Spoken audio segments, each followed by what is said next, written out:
तो कितने लोगों को आइडिया है जेपीए के बारे में?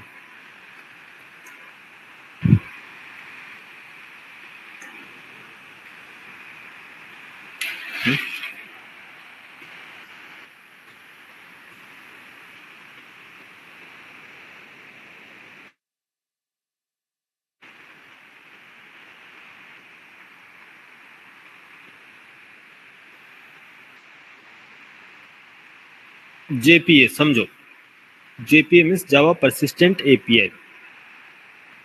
जेपीए एक एक प्रकार से बोलेंगे कि ऑटोमेटिक मशीन है ना, ऑटोमेटिक मशीन है। तो रॉ मटेरियल क्या है इसका? रॉ मटेरियल है जेडीबीसी। जेडीबीसी एक रॉ मटेरियल की तरह वर्क करता है, मीन्स सब कुछ रॉ मटेरियल भी आपका जैसे कि आपको ब्रेड बनाने हैं, रोटी बनाने हैं, तो आपको क्या है, आपको फ्लोर की रिक्वायरमेंट पड़ेगी। तो फ्लोर कहाँ से पाएंगे? आपको उसके लिए फार्मिंग करनी पड़ेगी, हाँ, वीट की। फार्मिंग करने के बाद कटिंग देन उसके बाद फिल्टरेशन प्रोसेस, फिल्टर करना गेहूं को, फिर उसके बाद उसको चक्की पे जाना, पिसवाना, पिसाने के बाद आपको फ्लोर मिलेगा। देन उसके बाद आप मिक्स करेंगे, मिक्स करने के बाद आप रोटी बनाएंगे, तब जाके आपको एक रोटी मिलेगी, है ना। तो जेडीबीसी एक प्रोसेस क्या है, जो complete process means raw material भी आपको रेडी करना है और आपको बनाना भी खुद है। अगर मैं बात करूं semi semi finished product, semi finished product means आधा काम उसने कंप्लीट किया है, आधा आपको खुद करना पड़ेगा। तो ऑटोमेटिक कुछ कुछ काम क्या होंगे, ऑटोमेटिक होंगे, और कुछ काम आपको करने पड़ेंगे। तो वो है हाइबरनेट। हाइबरनेट में क्या होता है, कुछ चीज़ें ऑटोमेटिक है, कुछ चीज़ें आपको जैसे कि इसके अंदर कुछ चीज़ें आपको स्क्रैच से सारी चीज़ें बतानी पड़ेगी, और कुछ चीज़ें ऑटोमेटिक मिलेंगी। लेकिन इसके एडवांस वर्जन की बात करेंगे तो है इसका ORM, object relational mapping. Object relational mapping में काफ़ी चीज़ें ऑटोमेटिक है, कुछ चीज़ें आपको लिखनी पड़ेंगी मैनुअली। नेक्स्ट आता है data JPA, Spring data JPA, बोलेंगे डेटा जेपीए। जेपीए ये क्या है, फुल्ली ऑटोमेटेड है, जिसको बोलते हैं स्प्रिंग डेटा जेपीए। जेपीए एक एडवांस वर्जन है किसका, जेडीबीसी का। JDBC then Hibernate then ORM, इसके बाद data JPA. JPA fully automated है, जैसे आपको कुछ भी लिखने की जरूरत नहीं है। अब क्या चीजें हैं, जैसे कि यहाँ पास आपको कनेक्शन एस्टेब्लिश करना है ना, कनेक्शन, देन कनेक्शन रेडी करना, आपको स्टेटमेंट प्रिपेयर करना है ना,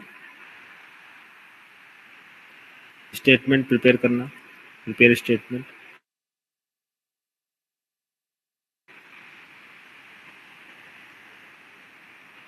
प्रिपेयर स्टेटमेंट। एक क्वेरी भी आपको खुद लिखना, राइट क्वेरी, क्वेरी भी आप खुद लिखेंगे। एग्जीक्यूट भी आपको ही करना है, एग्जीक्यूट क्वेरी, तब जाके आपका क्या है, डेटाबेस में डेटा स्टोर किया जाएगा, है ना। लेकिन यहाँ पास हाइबरनेट में क्या है, हाइबरनेट में कनेक्शंस आपको बने बनाए मिलते हैं, स्टेटमेंट्स प्रिपेयर करना होता है, क्वेरी लिखनी पड़ती है। स्टेटमेंट्स प्रिपेयर नहीं करना, मतलब क्वेरी आपको लिखनी पड़ेगी, क्वेरी लिखना है और एग्जीक्यूट करना है, क्वेरी और स्टेटमेंट प्रिपेयर। नेक्स्ट ORM की बात करें तो ORM में कनेक्शन आपको नहीं करना है, स्टेटमेंट प्रिपेयर नहीं करना है, इसमें आपको सिर्फ क्वेरी लिखनी होती है। डेटा जेपीए में नहीं आपको कनेक्शन रेडी करना है, नहीं आपको स्टेटमेंट प्रिपेयर करना है, नहीं आपको क्वेरी लिखना है। तो करना क्या है आपको, सिंपल। इसके जो कॉमन ऑपरेशंस है, ये सारे कॉमन ऑपरेशंस, इसके पास जो भी कॉमन ऑपरेशन है वो सब कुछ एज अ मेथड प्रोवाइड करता है।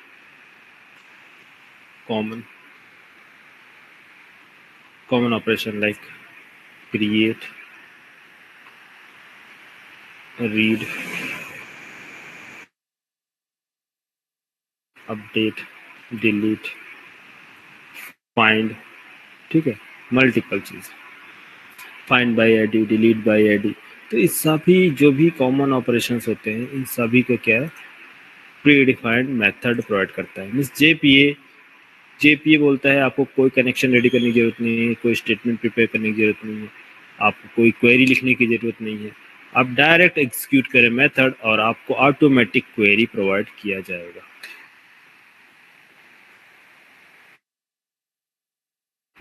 ऑटोमेटिक क्वेरी प्रोवाइड की जाएंगे और एग्जीक्यूट करें।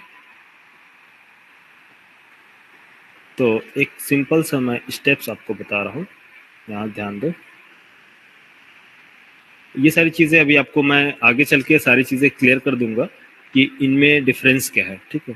तो फर्स्ट अभी आप जेपीए समझे, फिर उसके बाद ओआरएम, हाइबरनेट और जेडीबीसी में डिफरेंस क्या है, इनका कोड कैसे लिखते हैं, क्या क्या प्रॉब्लम्स हाइबरनेट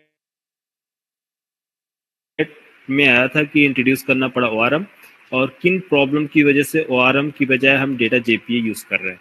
तो इनमें डिफरेंस क्या है, ये सारी चीजें आगे क्लास में देखेंगे। फर्स्ट आपको जेपीए समझना पड़ेगा, जेपीए समझने के बाद आपको ऑटोमेटिक इनमें कंपैरिजन समझ में आ जाएगा कि हाँ क्या कंपैरिजन था, ठीक है। Hello, yes sir.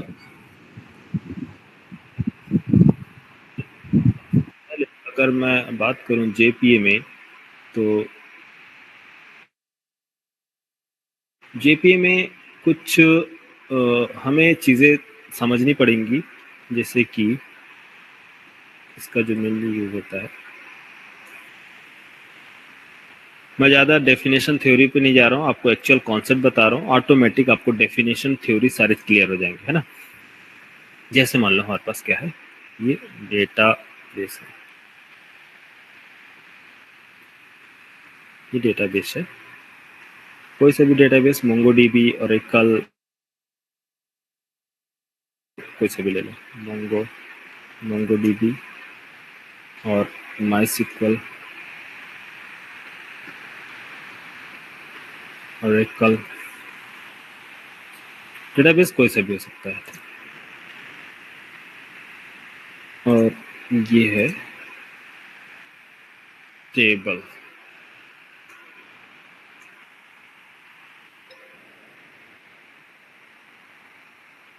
ये आपका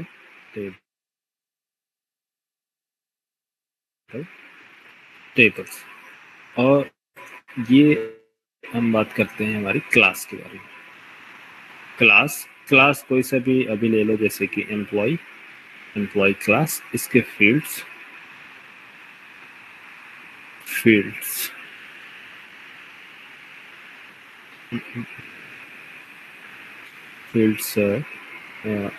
integer, EID employee ID, string employee name, double E salary.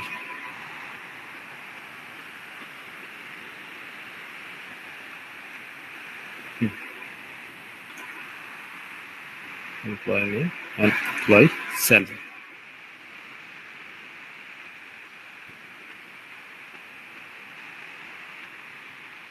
अच्छा, आपको मैपिंग के बारे में मालूम है? मैपिंग क्या होती है? एसोसिएशन मैपिंग, एसोसिएशन मालूम है किसी को? Hello, association, yes sir. Association, composition और एसोसिएशन मालूम है किसी यस को? सर। कोई आइडिया? हाँ, क्या होता है एसोसिएशन और कंपोजिशन? सर रिलेशन बनाते हैं sir, has a.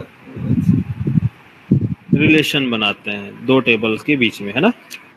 Yes sir. Sir ठीक है। इनर टेबल, आउटर टेबल, हाँ, inner join, association. Outer join. और कंपोजिशन के बारे में आइडिया है? नहीं। सर कंपोजिशन सर ना टाइट रिलेशन हो गया सर कंपोजिशन।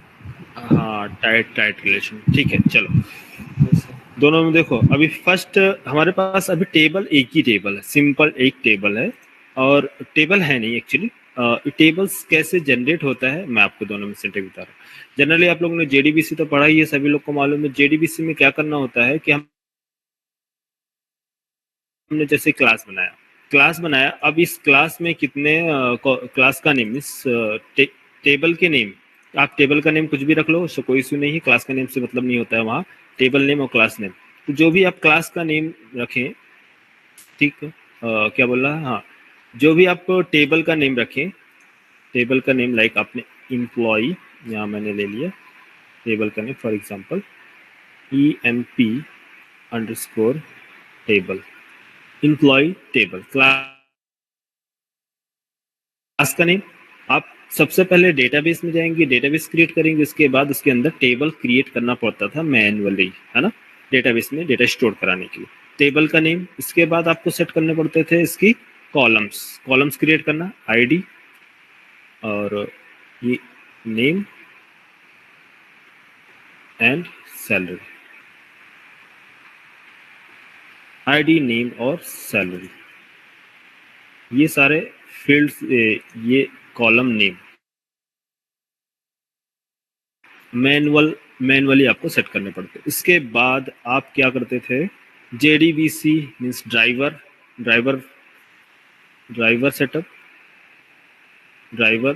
सेट करना, driver setup, connection establish, prepare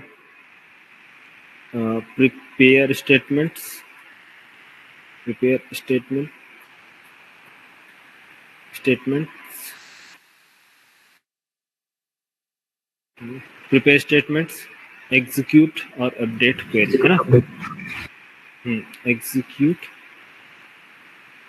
update query, execute update या फिर execute query,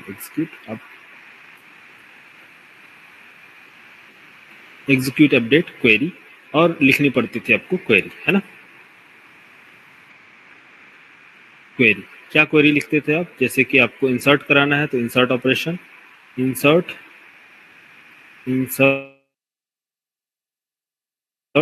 into table name, table का name EMP table, employee table and values enter करते थे, ठीक। वैल्यूज क्या होती थी, एक स्टेटमेंट होता था और एक होता है प्रिपेयर स्टेटमेंट, दो होता था ना, create statement and prepare statement. Yes sir. Yes sir. हाँ, तो क्रिएट स्टेटमेंट और create statement and prepare statement में क्या डिफरेंस है? सर डेटा सिक्योर नहीं रहेगा स्टेटमेंट अगर यूज किया तो। हेलो, हाँ बोलो। डेटा सिक्योर नहीं रहता था सर स्टेटमेंट अगर यूज किया तो, प्रिपेयर स्टेटमेंट यूज किया तो डेटा सिक्योर रहता था।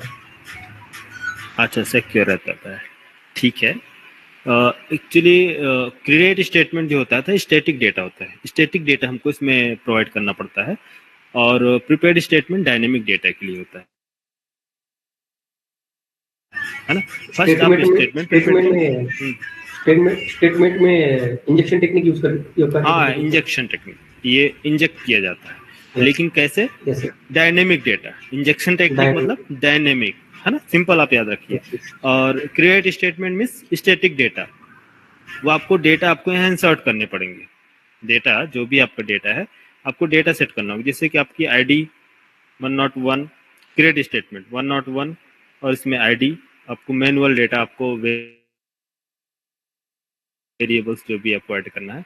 तो फर्स्ट इसमें क्या होता था, क्रिएट स्टेटमेंट में पहले स्टेटमेंट एग्जीक्यूट होगा और साथ ही साथ डेटा भी इनिशियलाइज किए जाएंगे, स्टेटमेंट के साथ, क्रिएट स्टेटमेंट के साथ डेटा इनिशियलाइजेशन दोनों साथ में होता है।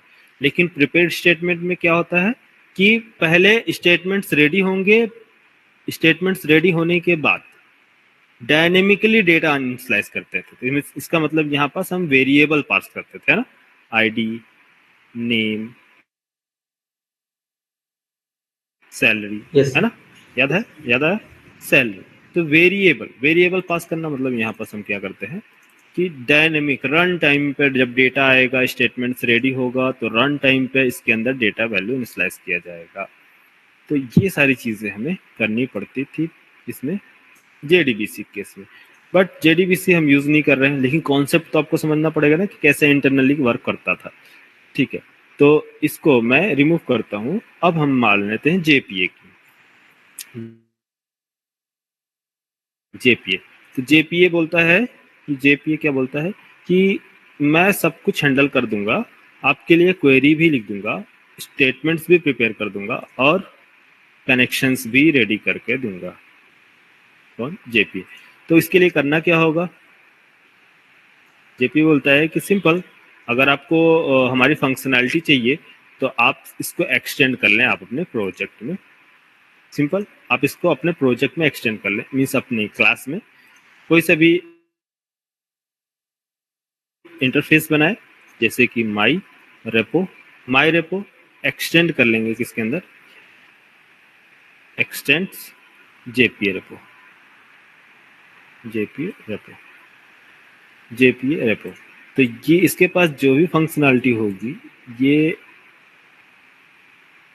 इसके पास जो फीचर्स है, ये ऑटोमेटिक माई रेपो में आ जाएगा। एक्सटेंड फीचर है ना, एक्सटेंडिंग, तो ये इसके फीचर्स को एक्सटेंड करता है। तो जेपीए के पास कौन कौन से मेथड है? क्या जेपीए के पास सेव मेथड है? Insert, update, delete, find? नहीं। इसके टॉप पर भी एक है क्रॉड रिपोजिटरी, इसके टॉप पर रेपोजिटरी। तो repository, crowd repository, JPA repository, ये सभी की फंक्शनैलिटी क्या करके रखा है? आपको क्रॉड रिपोजिटरी चाहिए तो आप क्रॉड रिपोजिटरी करिए, लेकिन आपको कुछ फीचर्स आपको प्रोवाइड किए जाएंगे। कौन कौन से मेथड्स आपको मिलेंगे क्रॉड रिपोजिटरी में, वो मैं अभी बता रहा हूँ। रिपोजिटरी में कौन से मेथड है, क्या है, और जेपीए में क्या है, इन सभी के अंदर क्या क्या है, कौन कौन से मेथड दिए जाएंगे। लेकिन हम क्या करते हैं, क्रॉड रिपोजिटरी ना यूज करके डायरेक्ट जेपीए रिपोजिटरी यूज कर लेते हैं, क्योंकि ये सभी जेपीए रिपोजिटरी सभी को क्या करके रखा है? एक्सटेंड करके रखा है। तो जब इसने एक्सटेंड किया तो ऑटोमेटिक आप भी एक्सटेंड करोगे, तो सारे मेथड्स और फंक्शनैलिटी आपको मिल जाएगी। यस। तो जेपीए रिपोजिटरी कहता क्या है, क्या करना है कि अगर आपको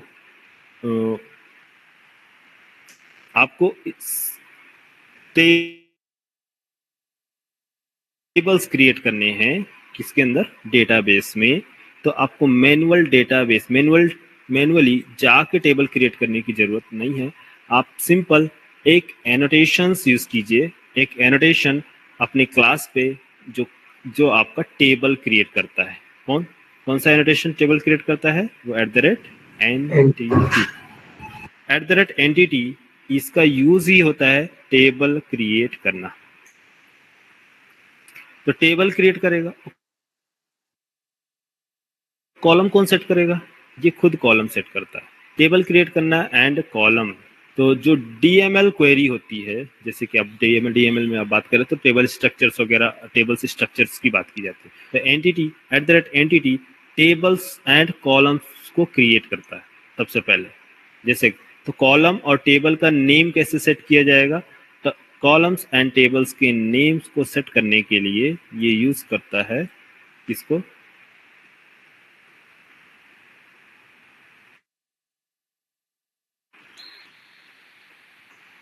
हाँ,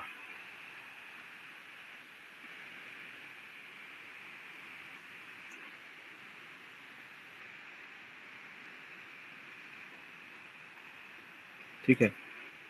एंटिटी यूज करेंगे तो ये सेट करेगा इसके टेबल का नेम, इसके बेस पे, क्लास के नेम के बेस पे। जो क्लास का नेम होगा इसके बेस पर टेबल का name by default select create करता है। अगर आप चाहें तो टेबल का नेम मैनुअली सेट कर सकते हैं @table यूज करके, अभी बता रहे हैं, ठीक है। बाय डिफॉल्ट कॉलम्स क्रिएट करता है। बाय डिफॉल्ट कॉलम वेरिएबल के नेम, जो भी वेरिएबल्स का नेम देंगे तो बाय डिफॉल्ट कॉलम का नेम सेट होगा। तो यहाँ पास जितने आप वेरिएबल्स देंगे इतने कॉलम्स क्रिएट किए जाएंगे, जितने भी क्लासेस होंगे उतने कॉलम्स क्रिएट किए जाएंगे। ठीक है, ये कॉन्सेप्ट समझ में आया, कॉलम्स। दूसरा स्ट्रक्चर देखो, दूसरा स्ट्रक्चर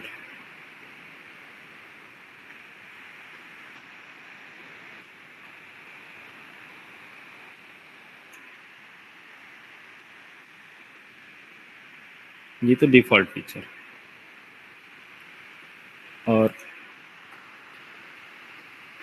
आपको टेबल नेम सेट करना है, कॉलम नेम सेट करना है, और तो आप यूज करेंगे @table। कौन सा annotation?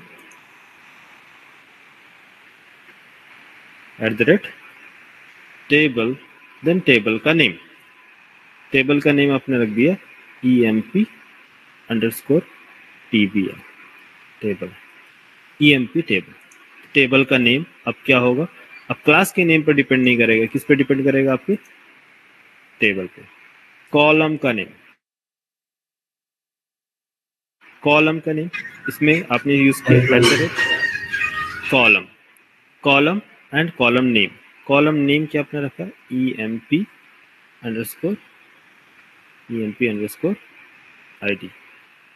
And column. Next column, column name क्या है? Column name emp_name। Next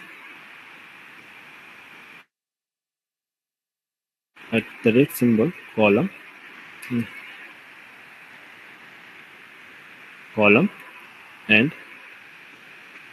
emp salary।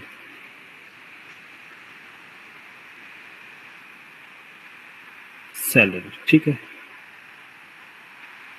Second approach. तो इसके बेस पे कॉलम का नेम सेट किया जाएगा और टेबल का नेम। ठीक है, तो मैं ज़्यादा नहीं ऐसे ही डिज़ाइन कर दे रहा हूँ। फिर अभी चलेंगे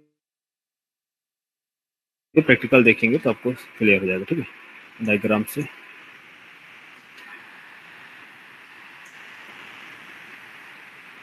तो इस टाइम पर क्या सेट किया जाएगा? अगर आप कॉलम का नेम देंगे तो ये कॉलम का नेम सेट करेगा। ठीक, तो मैं यहाँ emp लिख देता हूँ, लिख दे, समझ जाओगे, लिख देते हैं। ठीक है,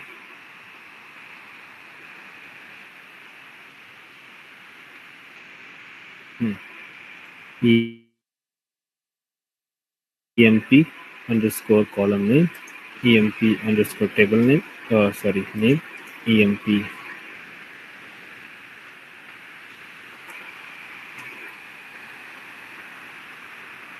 emp salary।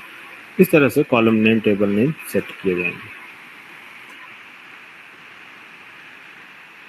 नेक्स्ट, अच्छा, कोई भी आपको कंस्ट्रेंट मालूम है? कंस्ट्रेंट क्या होते हैं? कंस्ट्रेंट,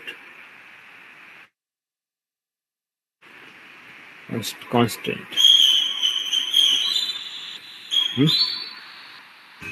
यस सर, प्राइमरी की फॉरेन की कंस्टेंट्स ना।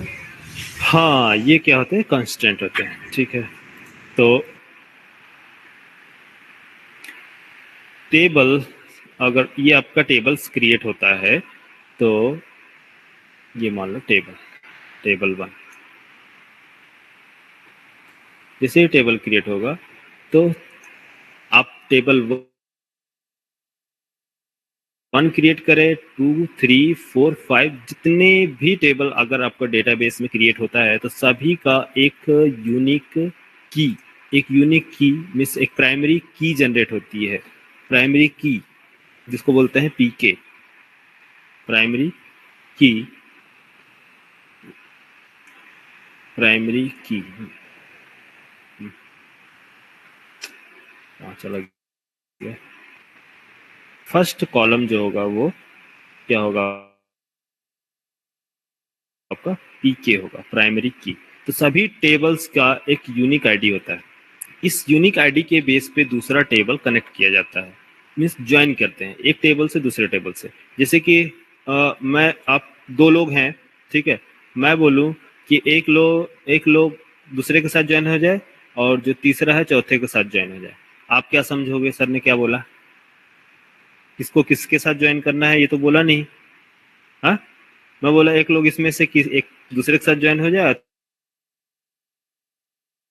तीसरा जो है चौथे के साथ ज्वाइन हो जाए। नहीं समझे ना? मैं अगर उसका यूनिक नेम बताऊं कि आयुष जो है हैप्पी के साथ ज्वाइन हो, साथ में मिलकर वर्क करेंगे, नैनिका साक्षी के साथ ज्वाइन मिलके नैनिका साक्षी के साथ वर्क करेगी। दो हमने क्या किया, दो अलग अलग जो ऑब्जेक्ट है उनको कनेक्ट करने के लिए हमने क्या यूज किया, इसका एड्रेस, यूनिक एड्रेस, राइट।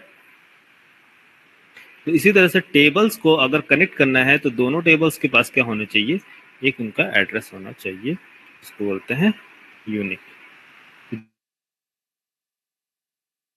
जितने भी टेबल्स डेटाबेस में क्रिएट किए जाएंगे तो सभी का एक यूनिक एड्रेस होना चाहिए, जिसको बोलते हैं प्राइमरी की। तो प्राइमरी की का जो रूल है वो क्या है कि प्राइमरी की डुप्लीकेट वैल्यू कंटेन नहीं करेगा। प्राइमरी की क्या है, डुप्लीकेट वैल्यू कंटेन नहीं करेगा। दूसरा, नल एक्सेप्ट नहीं करेगा, डुप्लीकेट वैल्यू कंटेन नहीं करेगा।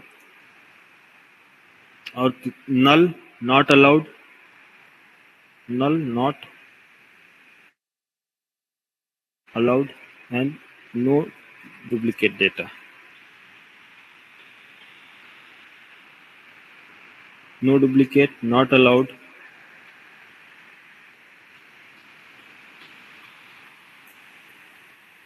इसी तरह से ये भी जितने भी फर्स्ट आपको समझिए प्राइमरी की होंगी हमेशा क्या होंगी, यूनिक होंगे। इसका मतलब क्या है, नो डुप्लीकेट मतलब यूनिक। तो प्राइमरी की हमेशा क्या होगा, यूनिक होगा, ठीक है। प्राइमरी की यूनिक। अच्छा, एक टेबल को दूसरे टेबल से कनेक्ट करना है तो कैसे कनेक्ट करेंगे? फॉरेन की। सर फॉरेन की। हाँ, फॉरेन की। तो क्या है फॉरेन की? इसमें फॉरेन की है क्या? नो। सर एक बार दिखाइए। हाँ देखो ये सामने है, फॉरेन की क्या है इसका?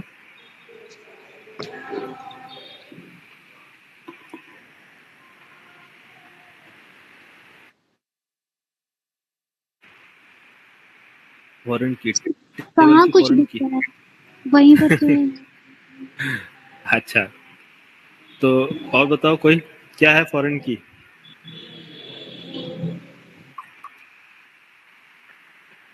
सर जो दोनों में कॉमन होता है। अच्छा ठीक है, और कोई बोलो। अरे और कोई बोलो यार, फॉरेन की क्या है? सर एक टेबल दूसरे टेबल से कनेक्ट करने के लिए प्राइमरी की पेरेंट टेबल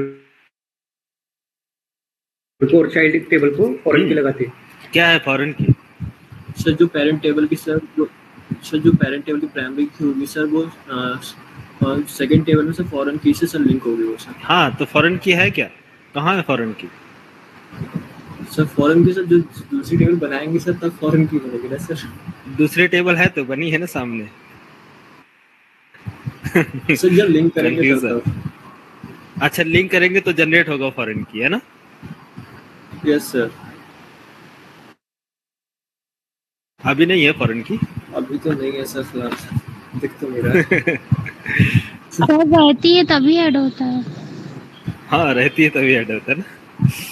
काफी कंफ्यूजन है। अरे इतना क्यों टेंशन ले रहे हो?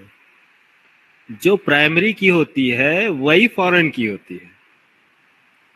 अब बोलोगे सर ये क्या नया कॉन्सेप्ट लेके आए हो? प्राइमरी की ही फॉरेन की होती है, क्यों?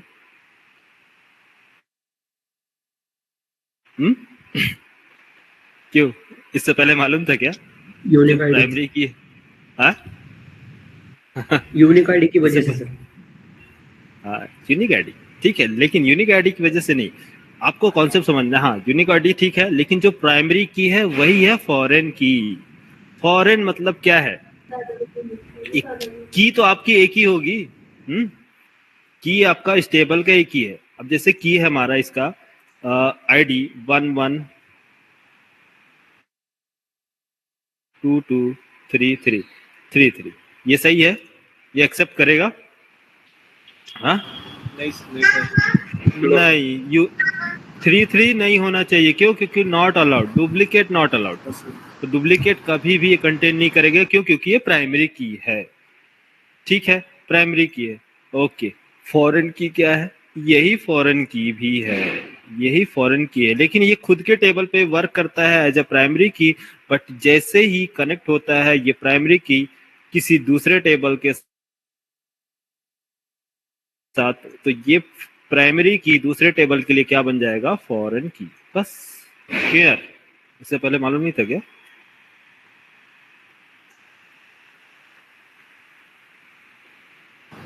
यानी सर पेरेंट टेबल भी सर हमारी फॉरेन की सर जनरेट हो जाएगी जब हम लिंक करेंगे तब। यही होता है एफ के फॉरेन की। अब कैसे एफ के बनेगा? एफ के कैसे बनेगा? इसको यही लिखते हैं, एफ के फॉरेन की।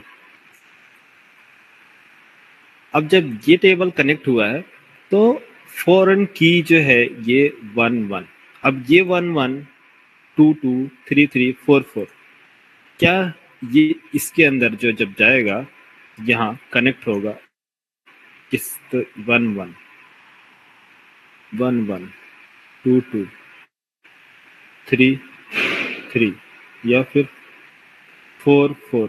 अब बोलोगे सर फॉरेन की डुप्लीकेट क्यों है? हाँ, फॉरेन की डुप्लीकेट क्यों है? फॉरेन की डुप्लीकेट अलाउ करता है, नल भी अलाउ करता है। हाँ? Yes sir. Except duplicate and null allowed, null allowed, null value allowed. ठीक है, देखो समझो, आप रियल टाइम एक एग्जांपल आपको बता रहे हैं तो आपको ज्यादा क्लियर होगा। अब ये जो है कनेक्ट होगा किससे? 1 और ये भी 1 और ये भी 1। अरे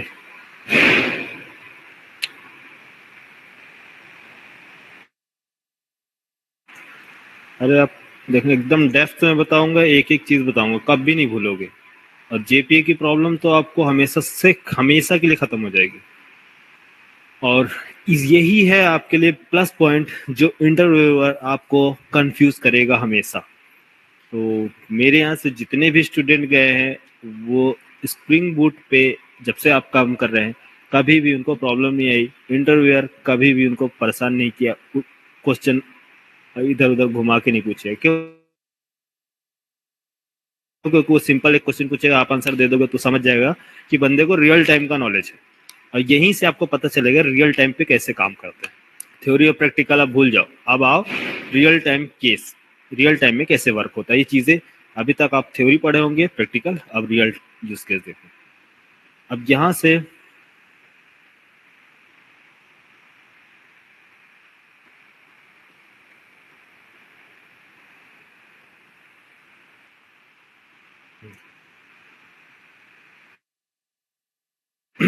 अब मैं एक और ड्रॉ करता हूं कलर, कोई सा ग्रीन।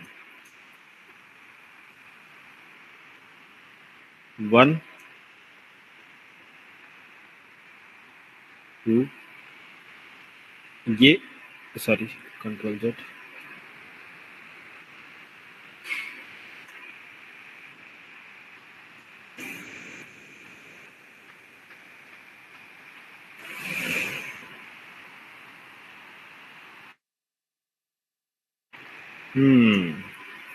डायग्राम काफी डेंजरस लग रहा है।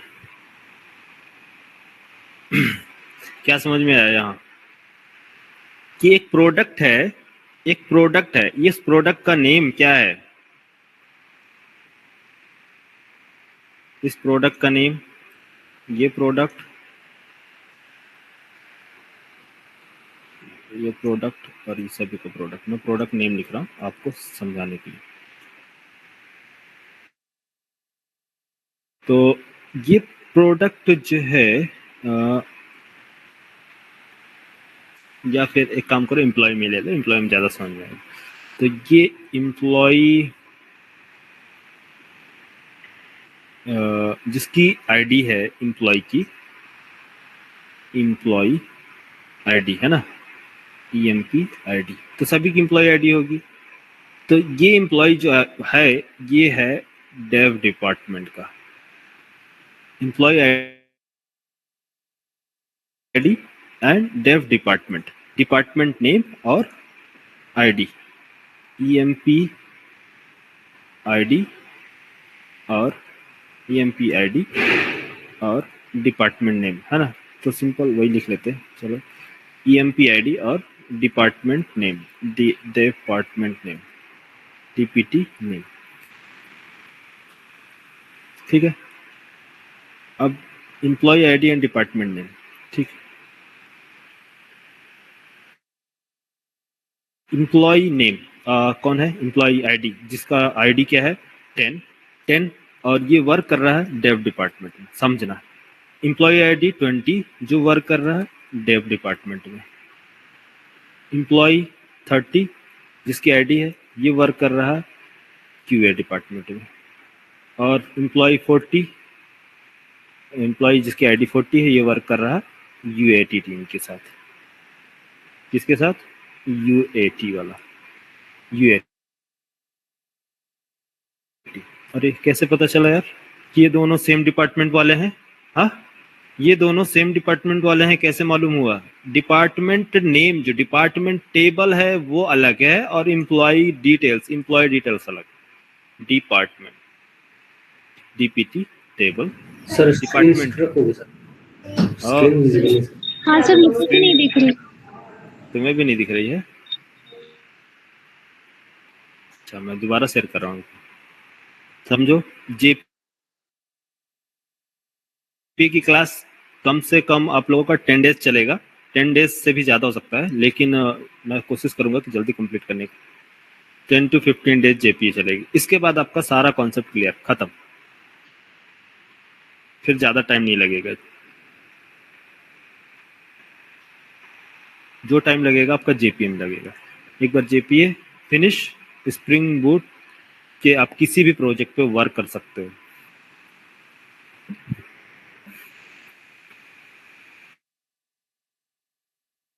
अब बताओ Yes, sir. स्क्रीन विजिबल है? Yes sir. ठीक है, समझो। तो ये डिपार्टमेंट टेबल और ये है एम्प्लॉय टेबल। तो डिपार्टमेंट टेबल एम्प्लॉय टेबल दोनों को क्या मैं एक में रख सकता हूँ या अलग अलग? एम्प्लॉय हमेशा अलग ही होंगे, एक साथ तो होंगे नहीं कि डिपार्टमेंट टेबल और एम्प्लॉय टेबल। क्या मैं एम्प्लॉय को बोल सकता हूँ कि हे एम्प्लॉय, जब आपका रजिस्ट्रेशन हो आप डिपार्टमेंट नेम अपना सेलेक्ट करें? हा? जैसे ही आप का ज्वाइनिंग हो, रजिस्ट्रेशन हो, रजिस्ट्रेशन टाइम पे मैं इससे बोलूंगा कि आप अपना डिपार्टमेंट चूज करें? नहीं ना, डिपार्टमेंट एलोकेट किया जाता है, ठीक है। कि कौन सा डिपार्टमेंट है, डेव डिपार्टमेंट है, QA डिपार्टमेंट है। तो एम्प्लॉय का रजिस्ट्रेशन प्रोसेस अलग होगा, टेबल अलग होगा, ठीक है। मान लो इसको एलोकेट किया गया, कौन सा, डेव डिपार्टमेंट। डेव डिपार्टमेंट क्या है इसका?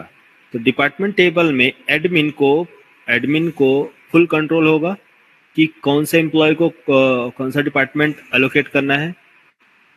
तो डिपार्टमेंट आईडी, इसको मैं PK प्राइमरी की लिखा हूं, बट यहाँ पास क्या होगा, DPT आईडी है ना, DPT आईडी, डिपार्टमेंट आईडी, और ये है department name, DPT name, department name. तो 1 जो है ये कौन सा डिपार्टमेंट है, डेव डिपार्टमेंट, और 2 QA डिपार्टमेंट, और ये है system SIT, system integration test, and ये डिपार्टमेंट, तो 4 डिपार्टमेंट। तो ये डिपार्टमेंट रजिस्टर्ड किया है, एडमिन ने रजिस्टर्ड करके रखा है कि जब भी कोई यूजर कोई एम्प्लॉय रजिस्ट्रेशन होगा तो उसको एलोकेट किया जाएगा। तो अगर मैं बोलूं यहाँ पास 11 आईडी, डिपार्टमेंट आईडी 11 कितने लोगों के पास है, कितने एम्प्लॉय के पास डिपार्टमेंट आईडी 11 है। अगर मैं ये भी बोल दूं कि 111, ये एम्प्लॉय भी किस में है, 11, तो बताओ टोटल डेव डिपार्टमेंट के एम्प्लॉय कितने हैं? दो हाँ? 10 20 43 total 3 employee dev department work कर रहे हैं, 1 एम्प्लॉय जो है वो क्यूए डिपार्टमेंट का है। आपको कैसे पता चला? एम्प्लॉय टेबल में ऐड किया गया है उसका फॉरेन की। अब फॉरेन की है क्या? प्राइमरी की। उस टेबल की प्राइमरी की और दूसरे टेबल में वो फॉरेन की वर्क कर रहा है। तो फॉरेन की और प्राइमरी की समझ में आया या अभी भी कंफ्यूजन है? तो दूसरा एग्जांपल लूं? यस सर, समझ गया सर। नैनिका, साक्षी, क्लियर हुआ अभी? फॉरेन की कुछ जी अलग सर, से की नहीं होता है। हाँ, फॉरेन की कुछ अलग कॉन्सेप्ट नहीं है, फॉरेन की कुछ भी नहीं है। फॉरेन की वो की होती है जो प्राइमरी की टेबल की होती है, वो असाइन किया जाता है। अब कैसे? अब एक टेबल आपको फाइंड करना है किसका? एम्प्लॉय का डिटेल। तो एम्प्लॉय का डिटेल वो सारे डिटेल्स लेके आएगा जो दूसरे टेबल से कनेक्टेड है प्राइमरी की से, तो पी के प्राइमरी की। अब इसके बाद तीसरा टेबल भी अगर मान लो कनेक्ट है तो उसके लिए फॉरेन की क्या बनेगी? अलग से टेबल बनाना पड़ेगा क्या है? अलग से टेबल नहीं, डुप्लीकेट एक तीसरा टेबल समझो नीचे ले लेते हैं, ठीक है? कितना भी टेबल ले लो उससे कोई इश्यू नहीं है। प्राइमरी की फॉरेन की का कॉन्सेप्ट आप समझो।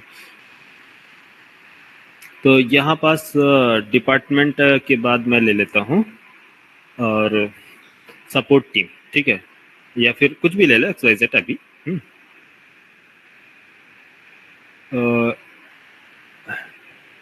प्रोजेक्ट लोकेट किया गया सपोज, ठीक है? प्रोजेक्ट PID, प्रोजेक्ट ID, कौन कौन सा प्रोजेक्ट पे वर्क कर रहा है, कौन सा employee, project project name, name, project ID and project name, ठीक है? तो प्रोजेक्ट ID इधर होगी और प्रोजेक्ट नेम, ठीक है? तो इसकी प्रोजेक्ट ID हो गई, प्रोजेक्ट ID ले लो 101, 102, 103 एंड 104। ये हमारे पास 4 प्रोजेक्ट्स हैं और 4 प्रोजेक्ट में से फॉर एग्जांपल के लिए इसको ले लो डेमो प्रोज और सैंपल प्रोज और इसमें ले लो एग्जांपल प्रोज और ABC कुछ भी ले लो, ठीक है? ABC प्रोजेक्ट, ठीक है? 4 प्रोजेक्ट्स हम प्रोजेक्ट्स पे वर्क कर रहे हैं, ठीक? तो मैं चाहता हूं उनको प्रोजेक्ट मुझे बताओ आप कि जो एम्प्लॉय वो कौन सा डिपार्टमेंट में है और प्रोजेक्ट कौन से प्रोजेक्ट पे वर्क कर रहा है। तो यहाँ से सर्च किया जाएगा, फाइंड करो, और क्या है यहाँ पास? एम्प्लॉय आईडी एंटर करेंगे। एम्प्लॉय आईडी एंटर किए, कितना? 10। तो 10 का रिकॉर्ड मुझे डिस्प्ले कराओ, एम्प्लॉय 10 का रिकॉर्ड। तो एम्प्लॉय 10 का रिकॉर्ड मैं डिस्प्ले करूंगा तो क्या मिलेगा? उसका डिपार्टमेंट, और मुझे चाहिए उसका प्रोजेक्ट है ना, ये चाहिए। तो इसका मतलब कि मैं सर्च कर रहा हूँ एम्प्लॉय टेबल पे, जिसको मुझे मैंने फाइंड किया, यस टेबल, इसकी एम्प्लॉय की आईडी कितनी है 10, तो 10 का डिटेल मुझे निकाल के लो। तो 10 का डिटेल, तो कॉलम 1 इसकी आईडी, कॉलम 2 इसका नेम भी हो सकता है, यहाँ पास नेम भी ले लो, मुझे नेम भी चाहिए, आईडी प्लस आईडी फाइंड किया, नेम, डिपार्टमेंट एंड प्रोजेक्ट। तो दूसरा उसका हमें चाहिए यहाँ पास नेम, यहाँ इधर क्या चाहिए, इसका नेम, और second column name, third column वापस से क्या होगा ना, एफ के ना, फिर से फॉरेन की होगी, किसकी किसकी फॉरेन की, अरे ये प्राइमरी की, पी प्रोजेक्ट की फॉरेन की होगी, राइट, सही है ना। और इस टाइम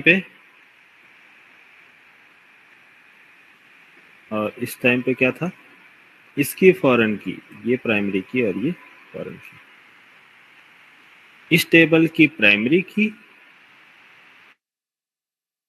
इस टेबल में फॉरेन की वर्क करेगा, इस टेबल की प्राइमरी की, इस टेबल में फॉरेन की वर्क करेगा। अब इसके फॉरेन की कौन कौन से हैं बताओ बेटा, अब इस फॉरेन की कौन कौन से कनेक्ट किए जाएंगे, जो प्रोजेक्ट एम्प्लॉई है वो प्रोजेक्ट कौन से प्रोजेक्ट पे वर्क कर रहा, मान लो उसकी आईडी 103 पे एम्प्लॉय 1 वर्क कर रहा, 103 पे एम्प्लॉय 2 भी वर्क कर रहा है, क्यों, क्योंकि दोनों सेम डिपार्टमेंट, डेव डिपार्टमेंट में है, दोनों की प्रोजेक्ट आईडी जो है सेम है। और थर्ड एम्प्लॉय कौन से प्रोजेक्ट पे वर्क कर रहा, 101 पे, और फोर्थ ये वर्क कर रहा 102 पर।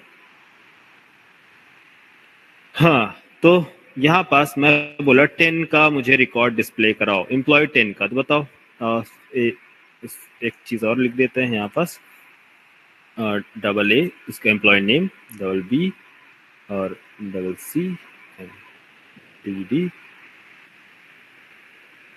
अब चलो बताओ एम्प्लॉय 10 का डिटेल्स क्या होगा, अरे एम्प्लॉय का 10 रिकॉर्ड फेच करोगे तो क्या शो करेगा यहाँ पास, एम्प्लॉय का 10 आईडी 10 फाइंड किया तो क्या नेम डिस्प्ले करेगा, ए, हाँ, और next department dev example project,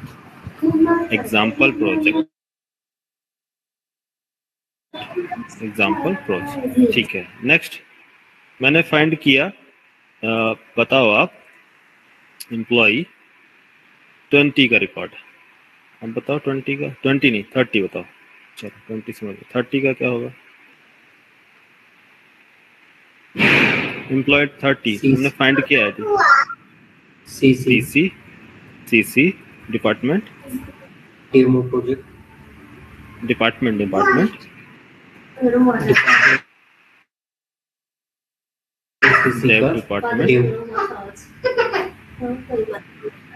Dave है, डिपार्टमेंट CC का डेव डिपार्टमेंट, ध्यान दो यार, QA ठीक है, QA। नेक्स्ट बोलो, डेमो प्रोजेक्ट कितना इजी है, समझ में आया कितना सिंपल है। Yes sir. अगर सोचो, अगर मैं ये कोड पे बताता तो आप लोग कभी नहीं बता पाते कि सर ये क्या चल रहा है, इतना इजी लगता। अब आपको रिलेशन कितना आसानी से मैंने बताया एक डायग्राम में, सही है सर, मजा आया कि नहीं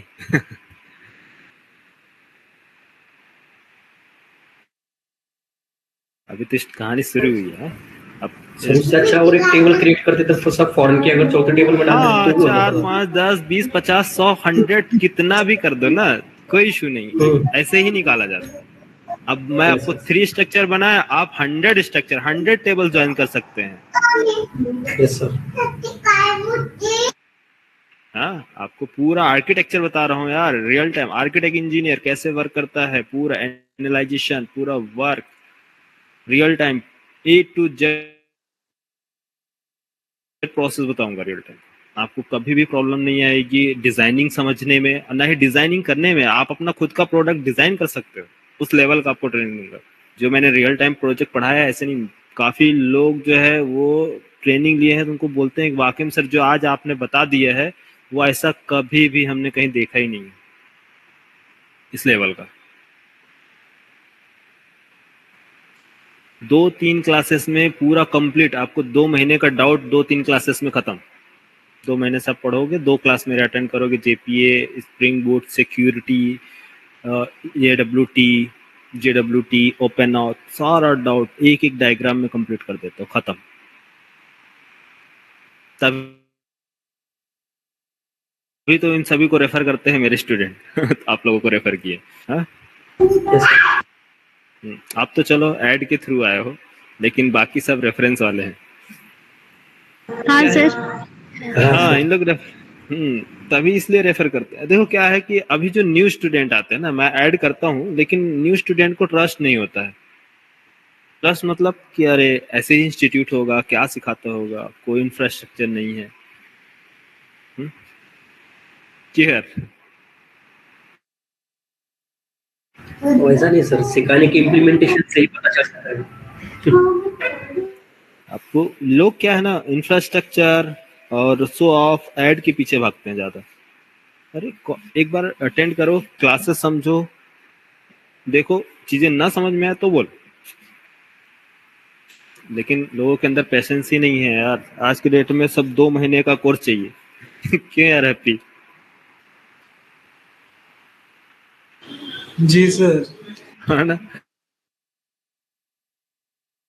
2 महीने का कोर्स चाहिए। 2 महीने में मैं कैसे समझा दूं यार, यहाँ 20 से 25 दिन मुझे जेपी पढ़ाने में लग जाते हैं। और जो जेपी में आपको पढ़ा रहा हूँ, आप कंपनी में आप 2 साल काम करें, 5 साल काम करें, एक्सपीरियंस डेवलपर पे काम करें, कभी भी आपको प्रॉब्लम नहीं आएगी आर्किटेक्ट समझने में। ठीक है, 1 सेकंड, मेरा डिस्चार्ज हो रहा है लैपटॉप, चार्ज लगा दे।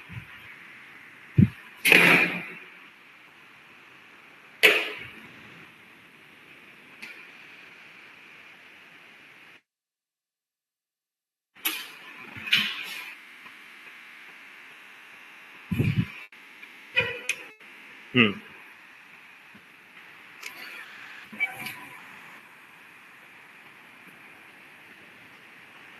चल ठीक है। अच्छा, नेक्स्ट अब बताओ क्या बोल रहे हैं उधर। फॉरेन की, प्राइमरी की, अब कभी भी प्रॉब्लम नहीं आएगी फॉरेन की और प्राइमरी की में। चलो देखो, अब काफी इंपॉर्टेंट कॉन्सेप्ट आपको बताने जा रहा हूँ। टाइम है ना अभी? हाँ, 9:30।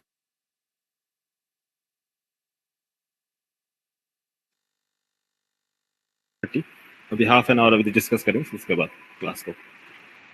हाँ, अच्छा आप लोग बताना, जैसे मेरे पास एक एम्प्लॉई है जो वर्क कर रहा आदिल आईटी में, ठीक है। आदिल आदिल आईटी में वर्क कर रहा, और कब से वर्क कर रहा? 2020 से 2020 से वर्क कर रहा, और उसका नेम है आयुष मिश्रा, ठीक है। आयुष मिश्रा 2020 से वर्क कर रहा, बट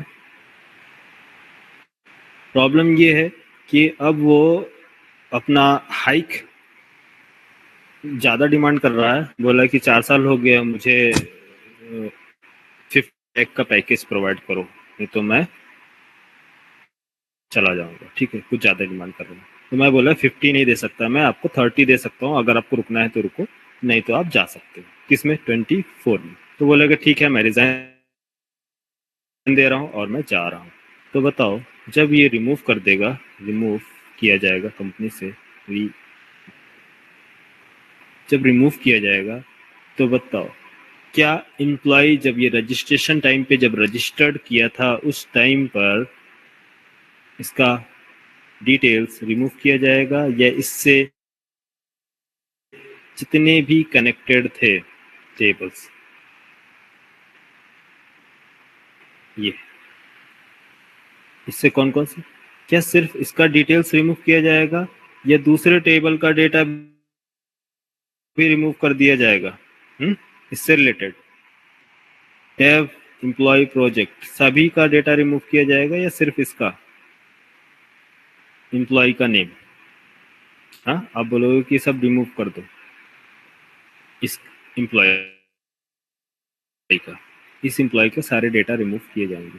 तो क्या यहाँ से इससे जो कनेक्ट है क्या आप इसे भी रिमूव कर देंगे? कहाँ गया डेव टेबल? डेव टेबल इसे भी रिमूव कर देंगे? बोलो आप।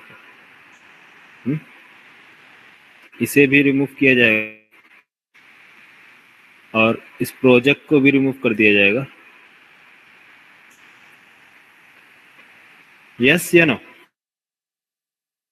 एम्प्लॉय के जाने से जैसे ही एम्प्लॉय जाए, एम्प्लॉय को रिमूव करो, क्या मैं इससे connected all records, all data जो दूसरे टेबल में ऐड है उसको भी रिमूव करना है मुझे या नहीं? नहीं सर। नहीं, क्यों रिमूव करोगे यार? हाँ, एम्प्लॉय चला जाए तो इसका मतलब क्या डिपार्टमेंट खत्म, प्रोजेक्ट खत्म? हाँ, एम्प्लॉय को अगर मैं रिमूव कर दूं तो क्या मैं अपना डिपार्टमेंट भी रिमूव कर दूं कि डेव डिपार्टमेंट आज से बंद, एक ही बंदा था काम करने वाला, वो चला गया और एक ही प्रोजेक्ट था वो भी खत्म हो गई सर। तो नहीं करना है भाई, इसको क्यों रिमूव करोगे दूसरे टेबल्स के डेटा को? हाँ, क्यों? क्योंकि वो रहे या ना रहे लेकिन डिपार्टमेंट तो रहना चाहिए और प्रोजेक्ट भी होना चाहिए, उसके रहने ना रहने से हमें फर्क नहीं पड़ना चाहिए। हाँ, अगर वो है तो असाइन करो उसको प्रोजेक्ट, उसको असाइन करो डिपार्टमेंट, नहीं है तो हमारा बाकी सारे रिकॉर्ड होने चाहिए, है ना? ठीक है, क्लियर? ये होने चाहिए। अच्छा, मान लो मेरे पास आदिल आईटी इंस्टीट्यूट में एक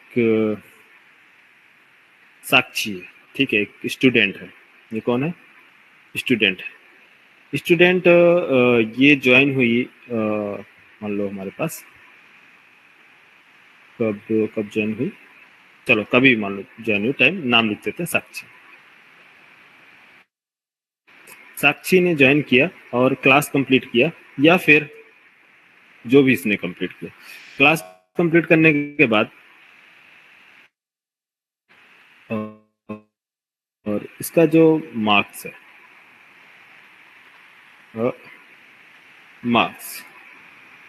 मार्क्स है तो एक स्टूडेंट डिटेल्स टेबल, एक टेबल है, मैं यहाँ लिखता हूँ स्टूडेंट टेबल और स्टूडेंट मार्क्स टेबल, है ना? एक मार्क्स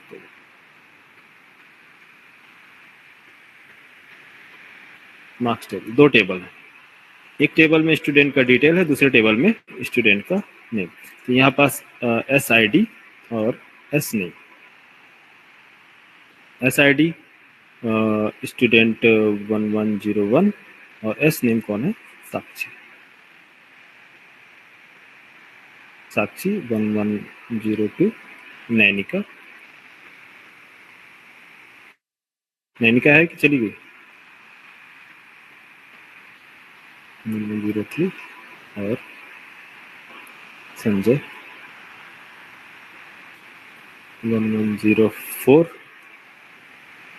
हैप्पी। ठीक है, और कोई बचा क्या? आकिब। क्या हमारे यहाँ इतने ज्यादा स्टूडेंट होते हैं ना कि सब मुझे सबका नाम याद हो जाता है।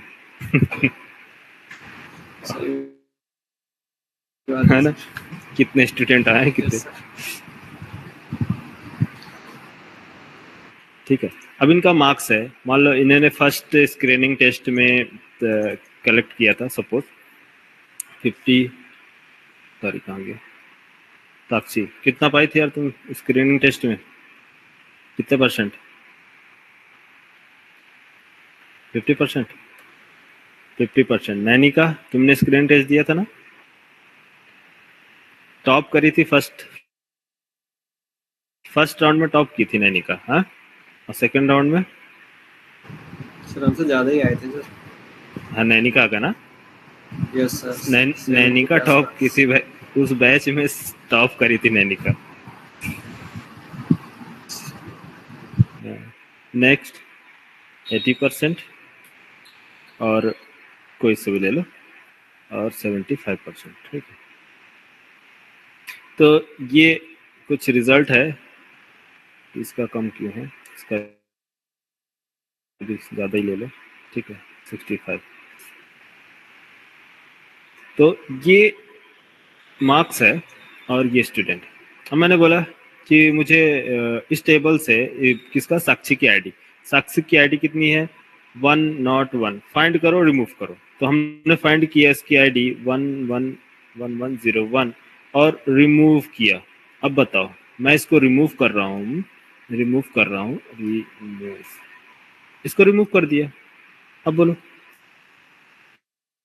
तो इसका डिटेल्स रिमूव होना चाहिए, या साथ ही साथ मार्क्स भी रिमूव होना चाहिए कि मार्क्स टेबल से इसकी एक यहाँ पास फॉरेन की कनेक्ट हो गया, आप अज्यूम कर लेना फॉरेन की है, ठीक है, एफ के फॉरेन की होगी, सभी के फॉरेन की, ठीक है। बोलो, इसको रिमूव करो या नहीं करोगे? बोलोगे नहीं, साक्षी को जाने दो, उसका मार्क्स तो रखो।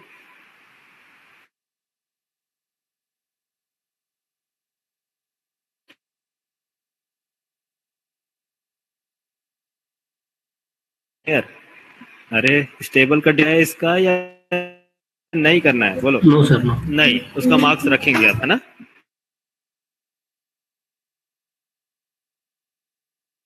साक्षी नहीं रही तो सर एक टेबल अगर होगा हमारे पास मार्क्स का, तो होगा ना उसका मार्क्स का, तो दूसरे टेबल में हम फॉरन की करके यूज कर सकते हैं ना। ठीक है, एक सेकंड, चलो, मुझे मालूम था, मुझे पूरा ही लिखना पड़ेगा। कंफ्यूजन ही कंफ्यूजन है, और सॉल्यूशन का कुछ पता नहीं। सॉल्यूशन को पता है यार, यहाँ सब देखो बता रहे हैं, समझो। ये है मार्क्स की आईडी 01, एक्चुअली 01, चलो एज्यूम करो 01, 02, 03, 04, 05, इस तरह से मार्क्स की आईडी, जितने लोग मार्क्स पाए हैं, तो सभी का मार्क्स सेमेस्टर वाइज जो भी है, स्क्रीनिंग टेस्ट वाइज मार्क्स अलग स्टोर्ड है। ये रजिस्ट्रेड, जब स्टूडेंट रजिस्टर्ड होता है तो उस टाइम पर स्टूडेंट रजिस्ट्रेशन के टाइम पर ही एग्जाम देता है क्या? स्क्रीनिंग टेस्ट रजिस्ट्रेशन टाइम पे? बोलो नहीं ना, पहले रजिस्ट्रेशन होगा, रजिस्ट्रेशन सक्सेसफुल होगा, उसके बाद वो स्क्रीनिंग टेस्ट में उस एग्जाम में बैठेगी, तो उसका एक अलग से टेबल बनाया जाएगा, कितने लोग एग्जाम में बैठे हैं, एग्जाम टेबल होगा कि कौन कौन से एग्जाम दे रहे हैं। उसके बाद कितने लोगों ने कितना स्कोर गेन किया है, कौन फेल हुआ है, पास हुआ, उसका टेबल्स अलग बनेंगे। तो सभी चीज़ों के अलग अलग बनेंगे ना, सब्जेक्ट वाइज या फिर मॉड्यूल वाइज, जो भी है, कॉन्सेप्ट बता रहा हूँ, आप सिंपल आप समझो कि इस तरह से ये चीज़ें बनेंगी। तो इस साक्षी का इसका जब डिटेल्स निकाला जाएगा कि हाँ साक्षी का पूरा डिटेल निकालो, तो मैं साक्षी का डिटेल निकाल रहा हूँ, तो साक्षी की आईडी के बेस पे जब रजिस्ट्रेशन आईडी, इस रजिस्ट्रेशन आईडी में इसका कंप्लीट डिटेल निकाला जाएगा कि इसने ये साक्षी, मैं बोला कि साक्षी का मुझे डिटेल प्रोवाइड करो, वो कौन से इसका मार्क्स बताओ, उसका मार्क्स बताओ, उसका नेम बताओ, और उसका मॉड्यूल वाइज या स्क्रीनिंग टेस्ट, कौन सा screening test 1, screening test 1, S1, SCR1, screening test 1 और स्क्रीनिंग टेस्ट 2, SCR2। हमारे पास 2 स्क्रीनिंग टेस्ट हैं, 2 स्क्रीनिंग टेस्ट के दोनों का मार्क्स बताओ। तो बताओ यहाँ पास अभी स्क्रीनिंग टेस्ट 1 है, अज्यूम कर लेना स्क्रीनिंग टेस्ट 2 भी है। दो स्क्रीनिंग दोनों का डिटेल। तो फर्स्ट का मार्क्स क्या आएगा इसका, यहाँ पास इसका नेम नेम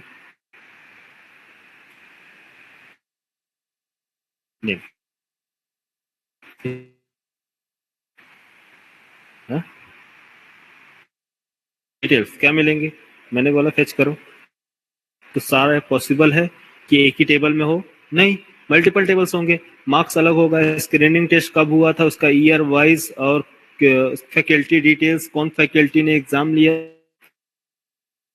फैकल्टी टेबल्स अलग होंगे। यस पॉसिबल है ना।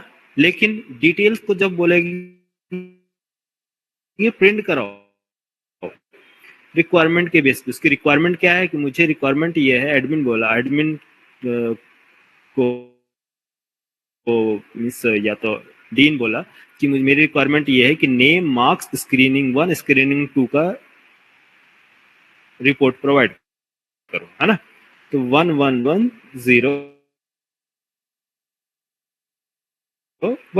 ये क्या है, इसका लिस्ट निकला, साक्षी का, इसका मार्क्स कितना था, कॉन्सेप्ट ही समझना है, पूरा डिजाइन नहीं कर रहे। स्क्रीनिंग में, और ये स्क्रीनिंग 1 में ये अटेंड की थी, तो यहाँ पास बोल देंगे कि प्रेजेंट थी, यस स्क्रीनिंग 1 पे प्रेजेंट थी, और स्क्रीनिंग 2 में एब्सेंट थी, एक एग्जांपल, ठीक है। इसी तरह से 1102 इसका कौन है, नैनिका। आप लोग कोई भी प्रोजेक्ट डिजाइन कर सकते हो, अब कोई वो नहीं है, बस आप कॉन्सेप्ट समझो, ठीक है। मैं इसलिए बता रहा हूँ क्योंकि कंपनी में डिफरेंट सिनारियो मिलते हैं, आप अज्यूम ही नहीं कर सकते हो कि जो मैं चीज़ें आपको बता रहा हूँ वैसा ही मिलेगा। इसलिए बेस बता रहा हूँ कि आप कॉन्सेप्ट समझ जाओगे कि चीज़ों को कैसे इसको अरेंज किया जाता है, कैसे फाइंड किया जाता है, तो आप किसी भी प्रोजेक्ट पे कैसा भी मॉड्यूल हो आप काम कर सकते हो, ठीक है। तो नैनिका प्रेजेंट और स्क्रीनिंग 2 प्रेजेंट, बस इतना, ठीक है ना, समझने के लिए। Sanjay, yes sir. ठीक है, इतना क्लियर। अब अच्छा बताओ, यस सर क्लियर। ये है, अब मैं ये तो रिपोर्ट कार्ड है, इसमें मिल गया। अब साक्षी को मैं रिमूव करना चाहता हूँ इंस्टीट्यूट से, इसको मैं रिमूव करना चाहता हूँ, तो बताओ इसको मैं अगर रिमूव करूँ कि आईडी फाइंड करो और रिमूव करो, तो बताओ ये सारा डेटा रिमूव होना चाहिए या नहीं होना चाहिए, इसके परसेंट, इसका प्रेजेंट एब्सेंट या नहीं। जब साक्षी ही नहीं है तो बताओ, जब अगर मान लो सिर्फ साक्षी को रिमूव किया, नेम को, तो इस पूरे मॉड्यूल को लेकर क्या करोगे, किसका परसेंट है। अगर मैं बोलूँ डिटेल निकालो सेकेंड टाइम, तो डिटेल कैसा आएगा डिटेल आप अज्यूम कर सकते हो कैसा आएगा, हा? डिटेल कैसा आएगा बिना नेम का, तो बताओ। डीन आपसे पूछेगा नहीं, एडमिन से, ये कौन है भाई जिसका नेम ही नहीं है, क्यों, जिसका नेम नहीं है, ये बिना नेम वाला कौन है बंदा परसेंट। अच्छा लग रहा है रिपोर्ट कार्ड देख के,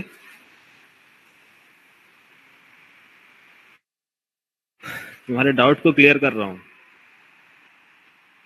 मेरे पढ़ाने का तरीका सिर्फ एक ही नहीं है, रटा रटाए कॉन्सेप्ट नहीं है। मेरा मॉड्यूल कभी भी चेंज हो जाता है, पढ़ाने की टेक्निक चेंज हो जाती है। मेरा पूरा बैच उठाकर देख लो अभी तक का, 20 से लेकर 24 तक का, कभी भी एक क्लास दूसरी क्लास से मैच नहीं करेगी।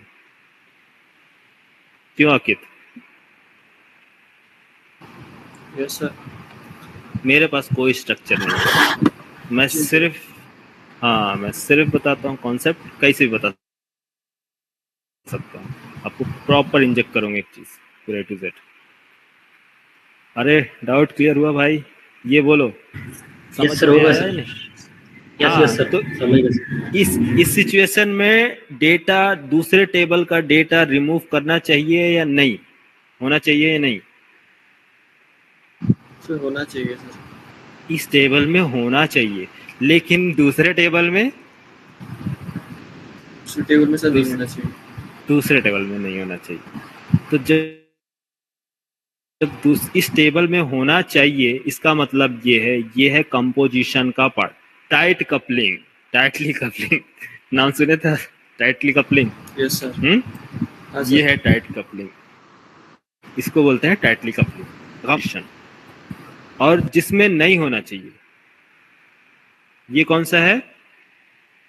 Loosely coupling, means association, aggregation, sorry, association के दो पार्ट्स होते हैं, कंपोजिशन एंड एग्रीगेशन। तो वो है एग्रीगेशन और ये है कंपोजिशन। कंपोजिशन मीन्स आप चाहे जिस एक टेबल का डेटा रिमूव करना है तो उससे जितने भी टेबल कनेक्टेड है उन सभी के डेटा को रिमूव कर दो, जितने भी टेबल से कनेक्टेड रिमूव, तो सबको रिमूव किया जाएगा। वो क्या कहलाता है? कंपोजिशन। तो ये आपको एनालाइज करना है टास्क को देख के कि उसकी रिक्वायरमेंट क्या है, आप कैसे चीजों को एग्रीगेशन बनाएंगे या कैसे कंपोजिशन बनाएंगे। आंख बंद करके कुछ भी काम नहीं करना है, ठीक है?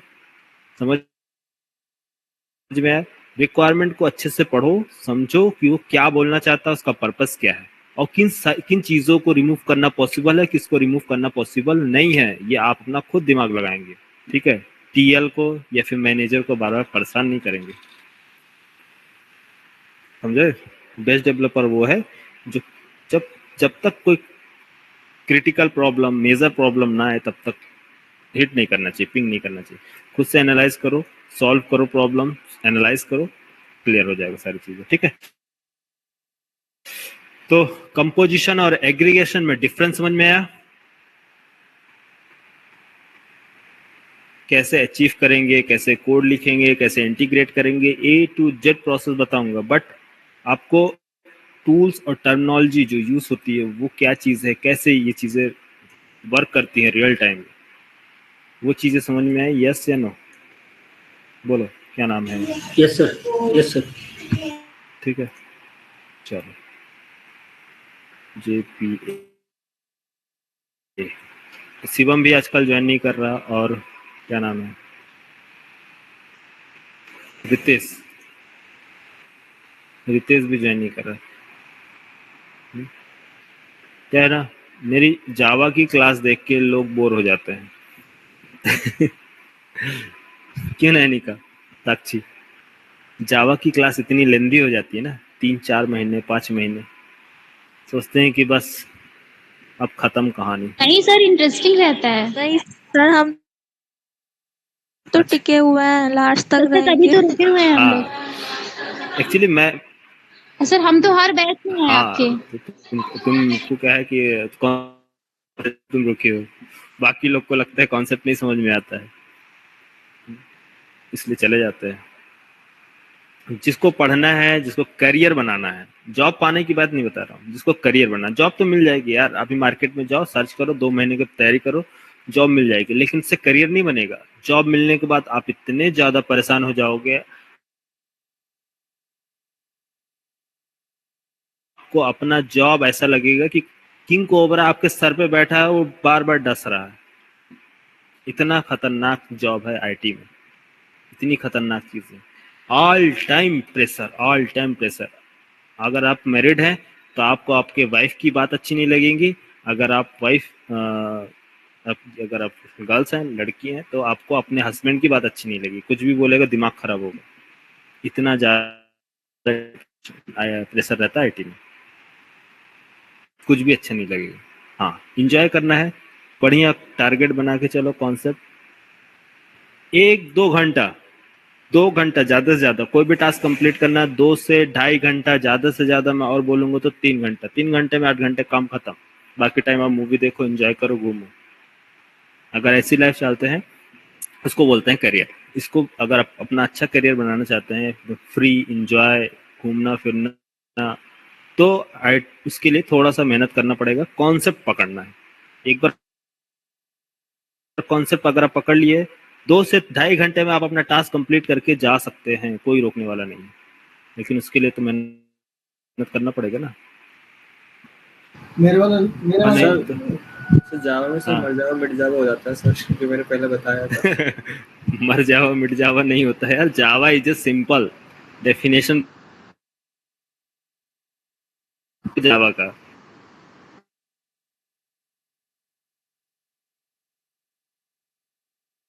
नहीं समझ पाते हैं।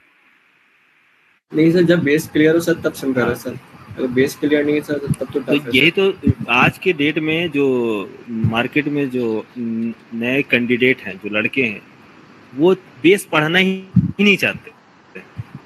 Yes sir. बोलते बेस कौन पढ़ेगा, डायरेक्ट टेक्नोलॉजी पढ़ते हैं, कौन टाइम वेस्ट करे। ये नहीं जानते कि बेस से ही तो फार्मूला जब तक रेडी नहीं होगा तब तक प्रॉब्लम कैसे सॉल्व करोगे। बेस तो फार्मूला है। आज आप लोगों के पीछे मैंने इतना मेहनत किया है जावा में, कोर जावा में, कि तब आप आज जाके ये कोड समझ पा रहे हो।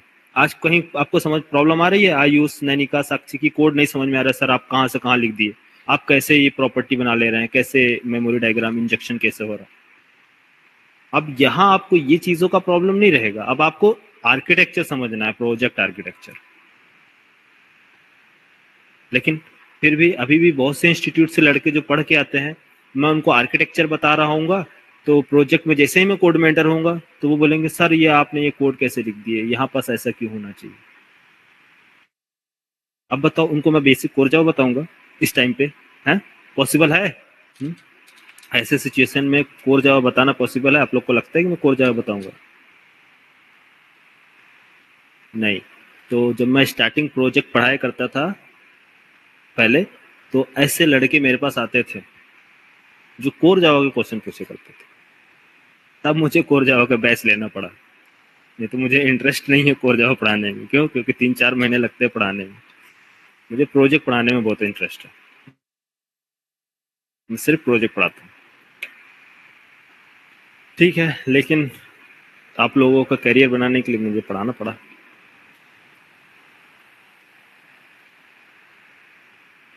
चलो ठीक है।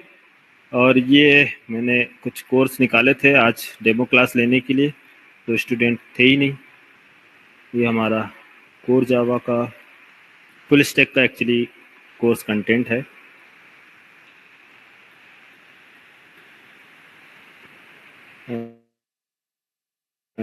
देख के जावा वाले को बड़ी खुशी लग रही होगी ना ये सब पढ़ के। यार ये सब कितना लंबा स्ट्रगल करके यहाँ पहुंचे हो तुम लोग। Wrapper classes, object oriented programming. अब बस एक बार और मेहनत करना है इसके इंटरव्यू क्वेश्चंस। इंटरव्यू क्वेश्चन आप प्रिपेयर करोगे तुरंत कर लोगे, 1 महीने के अंदर से आप रट्टा मार लोगे आप लोग। ठीक है। Java 8 features, JDBC, servlet, JSP, Spring framework, ये सब बताया आप लोग को।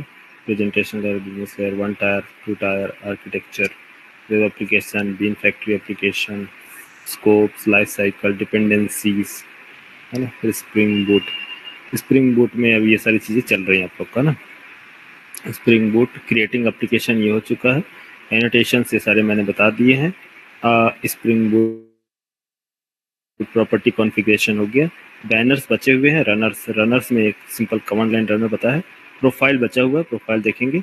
ये बचा है मेन क्लास। और प्रोजेक्ट लैम्बॉक मैंने बता दिया है, जो लोगों को नहीं मालूम होगा फिर से बता देंगे। एमवीसी में सारी चीज़ें बता दी है। कंट्रोलर्स क्या होते हैं, इंट्रोडक्शन टू फ्रंट कंट्रोलर क्या है, controller, handler, mapper, view resolver, और embedded HTTP sending data from UI to controller to UI, request body, response body, ये बचा हुआ है, देख लेंगे।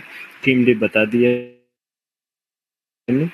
JPA चल रहा है, JPA इंट्रोडक्शन, डेटा JPA क्या है, कॉन्फ़िगर डेटा सोर्स इन स्प्रिंग बूट, ये भी बताएंगे आपको। CRUD ऑपरेशंस क्या होते हैं, spring boot repository, JPA entity and relationship, 1 to 1, many to many, many to one। तो ये आज जो टॉपिक जो चल रहा है इसी के लिए चल रहा है। ये टॉपिक जो चल रहा है अभी क्या, ये टॉपिक रिलेशंस है ना।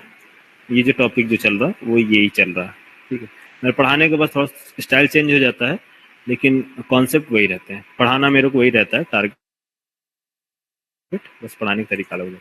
Query methods and JPA, pagination, sorting, और डेटाबेस कैसे यूज करना है, MySQL, H2 and PL SQL। इसके बाद MongoDB चलेगा आप लोग को, MongoDB repository, documents, models, Jason's format, basic operations, MongoDB security, ये सारे। फिर स्प्रिंग बूट एजाक्स, सिंक्रोनस, असिंक्रोनस, और रेस्टफुल वेब सर्विसेज, ये इंपॉर्टेंट टॉपिक है, ये डेली वर्क है आप लोगों का इंडस्ट्री में। जब आप जाएंगे तो आपका ये डेली वर्क, रोज डेली का काम रहेगा आपका। शेड्यूलिंग क्या होती है? Scheduling, task management, fix delay, fix rate, cron expression, Spring boot processing, batch processing important topic है इंटरव्यू पॉइंट ऑफ व्यू से भी और कंपनी में भी जॉब करना। फिर इसके बाद स्प्रिंग सिक्योरिटी में देखेंगे Spring security, authentication, authorization, in memory, JDBC and default login page, custom login page, JPORM, JWT, OAuth, role based authentication, then last में फाइनली टेस्टिंग। तो ये आपका स्प्रिंग बूट फिनिश होने के बाद वेब सर्विसेज, स्मॉल टॉपिक है, web services देख लेंगे। और इसके बाद micro services basic important, Feign client, ribbons, Eureka, Hystrix क्या होते हैं। इसके बाद ये आप लोगों का माइक्रो सर्विसेज खत्म। बाकी फुल स्टैक का है। फुल स्टैक मतलब बेसिक आप लोगों को वो बताएंगे डिप्लॉयमेंट कैसे किया जाता है, क्या बोलते हैं। हाँ, ये सारी चीज़ें आपको कंप्लीट हो चुकी है, JDBC, HTML, CSS और एंगुलर आप लोग का चल ही रहा है ना। एंगुलर ये चल रहा ना। एंगुलर CLI, एंगुलर कम्युनिकेशन और ये ऑब्जर्वेबल बचा हुआ है। अभी ऑब्जर्वेबल अब पहुंचने वाले हैं हम लोग। इनपुट आउटपुट नेक्स्ट अब बचा है। राउटिंग हो गया ना, राउटिंग। कस्टम पाइप बची है, कस्टम पाइप चलेगा। और ये सारी चीज़ें, ये बाइंडिंग हो गया, data binding, events, injectable, decorators हो चुके हैं, कंपोनेंट्स, मॉड्यूल और फ्रेमवर्क्स, एंगुलर फ्रेमवर्क्स चल पा रहा है, इस वजह से बचा हुआ पेंडिंग। तो ये सारी चीज़ें Angular, pagination, data get, guards क्या होते हैं, लाइफ साइकिल्स, लेजी लोडिंग और सारी चीज़ें। देन इसके बाद रिएक्ट आप लोग के कोर्स में नहीं है। अगर आप लोग को इनरोल करना होगा रिएक्ट के लिए तो अलग से करना पड़ेगा इसके लिए, ठीक है। React, AWS। अरे तो आप लोग को फुल स्टैक में क्या है ना कि देखो, फुल स्टैक एक होता है कंप्लीट, उसमें सारी चीजें बताई जाएंगी कि front end, back end, database and deployment. लेकिन as a developer, deployment engineer, जैसे कि AWS इंजीनियर, तो AWS इंजीनियर का ही कोर्स 3 से 4 महीने का है। 3-4 महीने उनका कोर्स ही है, वो कंप्लीट सिर्फ AWS इंजीनियर बनेंगे, डेवऑप्स इंजीनियर बनेंगे। तो उसके लिए अलग से पूरी चीजें बता,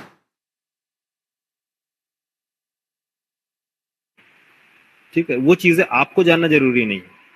जब आप AWS इंजीनियर ट्राई करेंगे तो उसके लिए आपको डेप्थ में पढ़ना पड़ेगा। बट बेसिक आइडिया के लिए मैं आपको बताऊंगा कि कैसे AWS डेवऑप्स में कैसे वर्क होते हैं, क्या है, कंटेनर क्रिएट होते हैं, कुबरनेटिस क्या है, कैसे वर्क होता है, कैसे डिजाइन किया जाता है, वो सारा सिनारियो बताऊंगा जितना आपको रिक्वायरमेंट है। आपको डेली वर्क जो है वो CRUD ऑपरेशंस मींस जो रेस्टफुल सर्विसेज जो API बनाते हैं, वो API बनाना है, सिक्योरिटी पे काम करना है, बैचेस पे काम करना है, डेटाबेस पे काम करना है, JPA पे काम करना है, MVC आपको मालूम होना चाहिए, ठीक है। सर अब DSA पढ़ाओगे सर बाद में? सर DSA बाद में क्या, जब बोलो तब पढ़ा देंगे। नहीं सर, अभी तो फिर जॉब लेना इम्पोर्टेंट है सर, जॉब लेने के बाद सर। जब बोलोगे तब मैं DSA बैच स्टार्ट कर दूंगा। लेकिन DSA पढ़ने के लिए आप लोगों को कम से कम बैच बनाने पड़ेंगे, इतना में काम नहीं चलेगा। क्योंकि जब भी मैं बैच बनाता हूँ 2-3 स्टूडेंट का बैच रहता है और मुझे पढ़ाने पड़ते हैं 6 महीने। Yes sir. मेरा तो कोई प्रॉफिट ही नहीं है यार। Yes sir. कोई प्रॉफिट है बताओ?